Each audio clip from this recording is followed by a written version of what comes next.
কল্পনা করুন এমন একটি প্রাচীর যা তৈরি করতে ৫ লক্ষ মানুষের জীবন দিতে হয়েছিল।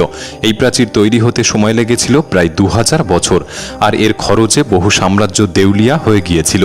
নদী, পুকুর, মরুভূমি, পাহাড় পেরিয়ে সমুদ্র পর্যন্ত বিস্তৃত এই প্রাচীর শুধু বিশ্বের সবচেয়ে বড় মানুষের তৈরি গঠনই নয়, এটি সপ্তাশ্চর্যের অন্যতম এবং এক অপূর্ব স্থাপত্য নিদর্শন। আর এটা হলো চীনের মহাপ্রাচীর, the great wall of China. ২১,১৯৬ কিলোমিটার পর্যন্ত বিস্তৃত এই প্রাচীর যেমন জনপ্রিয়, তেমনি এর ইতিহাস রহস্যে ভরা। কিন্তু প্রশ্ন হলো, চীনের এই মহাপ্রাচীর কেন তৈরি করা হয়েছিল? এর সঙ্গে ড্রাগনের কি সম্পর্ক? এটিকে বিশ্বের সবচেয়ে বড় কবরস্থান কেন বলা হয়? এত বছর পরিশ্রমের পরও কেন একে ব্যর্থতা হিসেবে দেখা হয়? আজকের ভিডিওতে আমরা জানাতে চলেছি চীনের মহাপ্রাচীরকে ঘিরে থাকা এইসব রহস্যের কথা, যে রহস্য আজও মানুষকে ভাবিয়ে তোলে। তাই ভিডিওটি সম্পূর্ণ দেখার অনুরোধ রইল। আর নতুন বন্ধুরা অবশ্যই পাশে থাকা সাবস্ক্রাইব লেখাটি প্রেস করে বেল আইকনের অল অপশন সিলেক্ট করুন। দি গ্রেট ওয়াল অফ চায়না এটি বিশ্বের সবচেয়ে দীর্ঘ প্রাচীর, তবে এটি সোজা কোনো প্রাচীর নয়, বরং অনেকগুলো খণ্ড জোড়া দিয়ে তৈরি। আজও এই প্রাচীরের অনেক অংশ একে অপরের সমান্তরালে এবং বিভিন্ন দিকে বিস্তৃত। সব খণ্ড একত্র করে এই প্রাচীরের মোট দৈর্ঘ্য প্রায় ২১,১৯৬ কিলোমিটার। আপনি সহজেই বুঝতে পারবেন এটি কতটা দীর্ঘ যদি ভাবেন ভারতের কাশ্মীর থেকে কন্যাকুমারী পর্যন্ত ৩ বার এবং ঢাকা থেকে কক্সবাজার পর্যন্ত ২৬ বার যাওয়া আসা করলে এই প্রাচীরের দৈর্ঘ্যের সমান হবে। তবে আজকের দিনে এই প্রাচীরের বড় একটি অংশ নষ্ট হয়ে গিয়েছে। ১৯৮৫ সালে ইয়াহু হুইডং এবং তার ২ বন্ধু প্রথমবার এই প্রাচীরের এক প্রান্ত থেকে আরেক প্রান্ত পর্যন্ত যাত্রা সম্পূর্ণ করতে পেরেছিল। এই যাত্রায় তাদের প্রচুর কষ্ট সহ্য করতে হয় এবং তাদের সময় লেগেছিল ৫১০ দিন, অর্থাৎ ১৭ মাস। এই ৩ জনের পর আর কোনো মানুষ আজ পর্যন্ত এই প্রাচীর পুরোটা পেরোতে পারেনি। এই প্রাচীর চীনের উত্তর দিকে তৈরি এবং বরফে ঢাকা মরুভূমি থেকে শুরু করে ইয়েলো রিভার পর্যন্ত বিস্তৃত। এর পথে রয়েছে উঁচু পাহাড়, খাড়া পাথুরে অঞ্চল, শুষ্ক মরুভূমি, বরফাবৃত এলাকা, নদী, পুকুর ও সমুদ্র। প্রকৃতির নানা রকম দৃশ্যের মধ্যে দিয়ে এই প্রাচীর এমনভাবে এগিয়ে গেছে যে দূর থেকে দেখে মনে হয় যেন তা দুলছে। সম্ভবত এই কারণেই চীনের মানুষ একে বলে পাথরের ড্রাগন, যা বিদেশি আক্রমণ থেকে তাদের রক্ষা করে। চীনের বহু মানুষ বিশ্বাস করেন হাজার হাজার বছর আগে একটি ড্রাগন উড়ে এসে এই প্রাচীরের পথ চিহ্নিত করে দিয়েছিল এবং পরবর্তীতে কর্মকারেরা সেই ড্রাগনের চিহ্ন অনুসরণ করেই এই প্রাচীর তৈরি করে। আসলে চীনা বিশ্বাস অনুযায়ী ড্রাগন হচ্ছে শক্তি, প্রভা ও ঐশ্বরিক শক্তির প্রতীক, যা তাদের রক্ষা করে। যেমন জল জীবনদায়ী, প্রজ্ঞা ও কল্যাণের প্রতীক, ঠিক তেমনি ড্রাগনকেও তারা কিছু গুণের বাহক হিসাবে ধরে নেয়।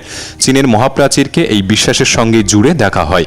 এই প্রাচীর শুধু শত্রুদের হাত থেকেই তাদেরকে রক্ষা করে না, বরং এটি ভালো শাসনের প্রতীকও। ড্রাগনের সঙ্গে চীনের মহাপ্রাচীরের সম্পর্ক নিয়ে অনেক কল্পকাহিনী প্রচলিত রয়েছে। তবে যদি কল্পকাহিনীর বাইরে গিয়ে ইতিহাসের দৃষ্টিভঙ্গি থেকে দেখি যে কিভাবে এই মহাপ্রাচীর নির্মাণ হয়েছিল, তাহলে আমাদের এই দৃশ্য দেখতে হলে ফিরে যেতে হবে ২০০০ বছর আগের চীনের ইতিহাসে, যে সময়টিতে চীনের শানডং প্রদেশে মানুষ কৃষিকাজ শুরু করেছিল। ইয়েলো নদীর জল ব্যবহার করে তারা তাদের জমিতে সেচ দিত। সেই সময় চীনের আশেপাশে মঙ্গোলিয়া, মাঞ্চুরিয়া ও শিনচিয়াংয়ের মতো কিছু সাম্রাজ্য ছিল, যাদের মধ্যে বিশেষ করে মঙ্গোলিয়ায় উর্বর জমির অভাব ছিল। মঙ্গোলিয়ায় হাজার হাজার কিলোমিটার দীর্ঘ মরুভূমি বিস্তৃত ছিল, ফলে সেই অঞ্চলের মানুষ গবাদি পশুপালনের উপর নির্ভর করত। অন্যদিকে চীনের শিনচিয়াং প্রদেশের মানুষ ছিল সুসংগঠিত, আর মঙ্গলদের মধ্যে ছড়িয়ে থাকা বিভিন্ন উপজাতি প্রায় শিনচিয়াং প্রদেশে হানা দিয়ে লুটপাট চালাতো এবং ধনসম্পদ ছিনিয়ে নিয়ে যেত। এই সমস্যা থেকে রক্ষা পাওয়ার জন্য চীনের কিছু মানুষ তখন তাদের একজন রাজা নির্বাচন করে এবং সীমান্তকে নির্ধারণ করে দেয়, এবং সেই সীমান্ত ঘিরে উঁচু প্রাচীর তৈরি করার সিদ্ধান্ত নেওয়া হয়। সেই সময় সম্রাট কিনশি হুয়াং ২২৩ খ্রিস্টপূর্বে এই মহাপ্রাচীর নির্মাণের কাজ শুরু করেন। তবে এত দীর্ঘ প্রাচীর একক কোনো সাম্রাজ্যের পক্ষে তৈরি করা সম্ভব ছিল না। তাই পরবর্তীতে আরও অনেক সাম্রাজ্য এই প্রাচীর নির্মাণের অংশ নেয় এবং পুরো প্রাচীর তৈরি করতে সময় লাগে প্রায় ২০০০ বছর। এই দীর্ঘ সময়ে চীনের রাজারা তাদের সময়ের সবচেয়ে দক্ষ স্থপতি ও প্রকৌশলীদের এই কাজে নিযুক্ত করেছিলেন।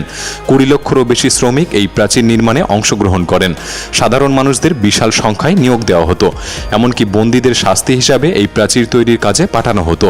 4 বছর যাবৎ তারা এই প্রাচীর তৈরির কাজে নিয়োজিত থাকত।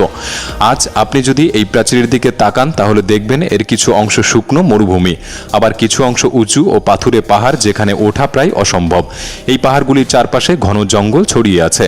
এমন কঠিন পরিবেশে মহাপ্রাচীরের নির্মাণের সময় শ্রমিকদের প্রচণ্ড কষ্ট সহ্য করতে হয়েছিল।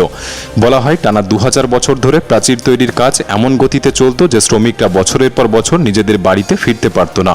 প্রতিদিন 16 থেকে 18 ঘন্টা পর্যন্ত কাজ করতে হতো, অথচ ঠিকমতো পেট ভরে খেতেও পেত না। চীনের নিষ্ঠুর শাসকরা তাদের উপর অমানবিক নির্যাতন করত।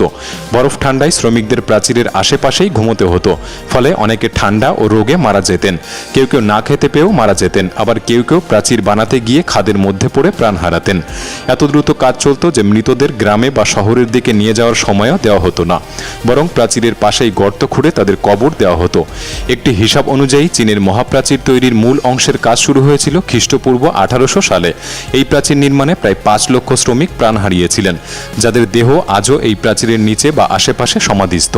এই কারণেই চীনের মহাপ্রাচীরকে বিশ্বের সবচেয়ে বড় কবরস্থান বলা হয়, এবং চীনের অনেক মানুষ একে অভিশপ্ত দেওয়াল বলেও মনে করে। অভিশপ্ত বলার আরও একটি কারণ ছিল যে এই প্রাচীর তৈরি করতে গিয়ে বহু চীনা সম্রাট ও তাদের সাম্রাজ্য দেউলিয়া হয়ে গিয়েছে। যাই হোক, তাহলে এখন প্রশ্ন আসে, সেই সময় যখন সিমেন্টই আবিষ্কার হয়নি, হাজার হাজার বছর আগে কিভাবে এত শক্তপোক্ত একটি প্রাচীর তৈরি করা সম্ভব হয়েছিল? আসলে চীনের মহাপ্রাচীর তৈরি করতে ইটের ব্যবহার করা হয়, যে ইট মাটি দিয়ে তৈরি করা হতো এবং ঘন্টার পর ঘন্টা চুল্লিতে পুড়িয়ে শক্ত করা হতো। তবে এই ইটগুলির আকার ছিল আজকের ইটের তুলনায় প্রায় 4 গুণ বড়। প্রাচীর তৈরির আগে এর ভিত্তি বা বেসমেন্টে বসানো হতো গ্রানাইট পাথর, আর অন্য পাশে দেওয়া হতো বিশেষ চীনামাটি, যাতে বহিরাগত শত্রু সহজে দেয়াল বেয়ে উপরে উঠতে না পারে। ইটগুলি জোড়া লাগাতে ব্যবহার করা হতো চুন ও চালের গুঁড়ো মিশ্রিত জল। পুরো মহাপ্রাচীর নির্মাণে প্রায় 50,000 কোটি ইট ব্যবহার করা হয়েছিল। এর থেকে আন্দাজ করা যায় কত কোটি টন চুন ও চালের গুঁড়ো এখানে ব্যবহার করা হয়েছিল। চীনের মহাপ্রাচীর এমনভাবে ডিজাইন করা হয়েছিল যে এর গড় উচ্চতা ছিল 23 ফুট এবং প্রস্থ ছিল 21 ফুট। কোথাও কোথাও প্রাচীরের উচ্চতা 9 ফুট, আবার কোথাও 35 ফুট পর্যন্ত। এই প্রাচীর তৈরির মূল উদ্দেশ্য ছিল সামরিক সুবিধা, যাতে প্রয়োজনে একসঙ্গে 10 জন পদাতিক সেনা বা 5 জন অশ্বারোহী একসঙ্গে দৌড়ে শত্রুর হানা প্রতিহত করতে পারে। প্রাচীরের দুই পাশে রেলিংও দেওয়া হয়েছিল, যাতে সেনারা পড়ে না যায় এবং শত্রুর আক্রমণ থেকেও কিছুটা সুরক্ষিত থাকে। প্রাচীরের বিভিন্ন জায়গায় ছোট ছোট ছিদ্র রাখা হয়েছিল। বলা হয় কিছু ছিদ্রে এমন অস্ত্র বসানো ছিল যেগুলি শত্রুদের উপর গুলি বা শেল ছুড়ে মারত, আবার কিছু ছিদ্র দিয়ে তীরও ছোড়া হতো। প্রতি 100 মিটার অন্তর একটি করে উঁচু ওয়াচ টাওয়ার তৈরি করা হয়েছিল, যেখানে সবসময় একজন সৈনিক নিয়োজিত থাকতেন। দিনে শত্রু আসার খবর দিতে তিনি পতাকা ওড়াতেন বা ঘণ্টা বাজাতেন, আর রাতে আগুন জ্বালিয়ে সংকেত দিতেন। এই সব টাওয়ারের নিচে ছোট ছোট ঘর ছিল, যেখানে 25 জন করে সৈন্য থাকতে, খেতে এবং বিশ্রাম নিতে পারে। পুরো প্রাচীর জুড়ে এমন প্রায় 25,000 ওয়াচ টাওয়ার ছিল, যাতে প্রায় 6 লক্ষ সৈন্য থাকতে পারে। এছাড়া মহাপ্রাচীরের নিচে অনেক গোপন সুড়ঙ্গ তৈরি করা হয়েছিল, যেগুলোর মাধ্যমে সৈন্যরা এক জায়গা থেকে অন্য জায়গায় যেতে পারে, এবং এগুলোর পথ শুধুমাত্র তারাই জানত। চীনা সরকার অনেক সুড়ঙ্গ আবিষ্কার করলেও আজও হাজার হাজার সুড়ঙ্গ রয়েছে, যেগুলির প্রবেশ ও বেরোনোর পথ কেউ জানে না। এই সুড়ঙ্গগুলির মধ্যে বহু গোপন তথ্য আজও লুকিয়ে রয়েছে। তাহলে ভাবুন, এত বড় ও মজবুত প্রাচীর থাকা সত্ত্বেও একে অনেকেই ব্যর্থ প্রকল্প বলে মনে করে, এবং এর কারণ হলো এই প্রাচীর থাকার পরও মঙ্গল এবং অন্যান্য বিদেশি আক্রমণকারীরা চীনে হামলা করতে সক্ষম হয়েছিল। ত্রয়োদশ শতকে বিশ্বের সবচেয়ে ভয়ঙ্কর শাসক চেঙ্গিস খান এই প্রাচীর অতিক্রম করে চীনে প্রবেশ করে। এরপর 1550 সালেও মঙ্গলরা এই প্রাচীরে হামলা চালায়। 1644 সালে মাঞ্চু সাম্রাজ্যের সৈন্যরা এই প্রাচীর অতিক্রম করে চীন দখল করে এবং সেখানকার সরকারকে উচ্ছেদ করে। এর ফলে মিং বংশের পতন ঘটে এবং শুরু হয় কুইং বংশের শাসন, যা 20 শতক পর্যন্ত টিকেছিল। এই সময় মঙ্গোলিয়াও চীনের অন্তর্ভুক্ত ছিল। অর্থাৎ একদিক থেকে দেখতে গেলে এই প্রাচীরের কোনো কার্যকারিতাই তখন ছিল না।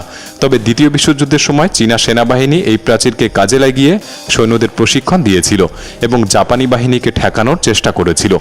যাই হোক, সব মিলিয়ে চীনের ইতিহাসে এই প্রাচীরের গুরুত্ব অনেক। আজও প্রতি বছর 1 কোটিরও বেশি পর্যটক এই প্রাচীর দেখতে চীন সফর করে। হাজারো রাজত্বের পতনের সাক্ষী, লাখো প্রাণের বলিদানে দাঁড়িয়ে থাকা এই প্রাচীর শুধু ইট আর পাথরের গাঁথনি নয়, এটি এক জীবন্ত ইতিহাস। ভিডিওটি কেমন লাগলো কমেন্ট বক্সে লিখে জানাতে পারেন। ভিডিওটি ভালো লাগলে একটি লাইক করতে পারেন। তাহলে দেখা হচ্ছে পরবর্তী নতুন একটি এপিসোডে। ধন্যবাদ।